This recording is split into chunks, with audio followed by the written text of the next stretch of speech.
In 1843, they discovered something extraordinary. Weight wasn't just about pounds and ounces. These ornate brass scales could measure the weight of your choices. Picture walking into a dimly lit chamber where ancient scales sit waiting. You place a decision on one side. Should I tell this lie? Should I break this promise? Suddenly your choice becomes real, heavy, tangible. The brass arms tip and sway, showing you exactly what your decision weighs against your soul. Merchants use them first, weighing fair trade against profit, then judges, measuring justice itself. But as the world rushed towards simpler scales, these instruments of conscience were abandoned, locked away in forgotten chambers, gathering dust.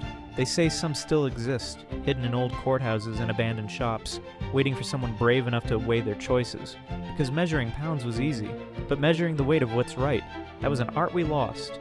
Maybe some technologies aren't meant to be forgotten, and maybe some weights are too important to ignore.